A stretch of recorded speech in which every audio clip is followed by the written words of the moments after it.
Hi friends, ఎంతో రుచికరమైన ఆలు పరాటా తయారీ విధానం మరియు కావాల్సిన పదార్థాలు చూద్దామా. ముందుగా గోధుమ పిండిలో చిటికెడు సాల్ట్, చిటికెడు వాము వేసి కొద్ది కొద్దిగా వాటర్ వేసుకుంటూ పిండిని మరీ గట్టిగా కాకుండా మరీ మెత్తగా కాకుండా కలుపుకోవాలి. మరియు కొద్దిగా ఆయిల్ వేసి మరోసారి కలిపి 2 నిమిషాలు నాననివ్వాలి. కర్రీ మిశ్రమం కోసం ఒక ఆనియన్, కొద్దిగా కొత్తిమీర, ఒక రెమ్మ కరివేపాకు మంచిగా వాష్ చేసి చిన్న చిన్నగా కట్ చేసి పెట్టుకోవాలి.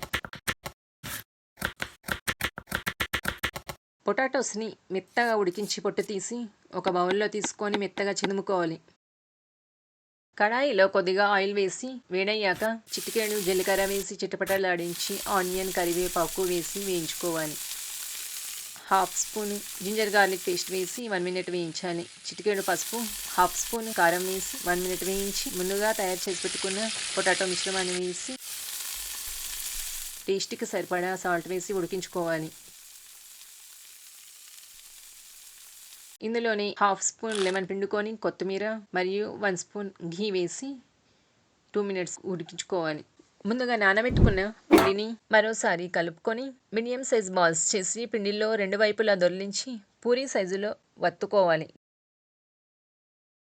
దీని మీద కొద్దిగా ఘీ లేకపోతే ఆయిల్ వేసి చేతితో పూరీ మీద పరుచుకోవాలి. ఇప్పుడు ముందుగా తయారు చేసి పెట్టుకున్న పొటాటో మిశ్రమాన్ని పూరీలో వేసి ఈ విధంగా ఎక్స్ట్రా పిండిని తొలగిస్తూ బాల్ చేసుకొని వేళ్ళతో వత్తుకోవాలి. నెక్స్ట్ కొద్దిగా పిండిని వేసి ఈ విధంగా కర్రీ మిశ్రమం బయటికి రాకుండా మెల్లిమెల్లిగా మీడియం సైజులో వత్తుకొని పేనం మీద 2 వైపులా ఘీ లేకపోతే ఆయిల్ వేసి వేయించుకోవాలి. ఇంతే ఫ్రెండ్స్, టేస్టీ వేడి వేడి ఆలు పరాటా రెడీ. ఇలాంటి మరిన్ని వీడియోల కోసం మా ఛానల్ని సబ్స్క్రైబ్ చేసుకోండి.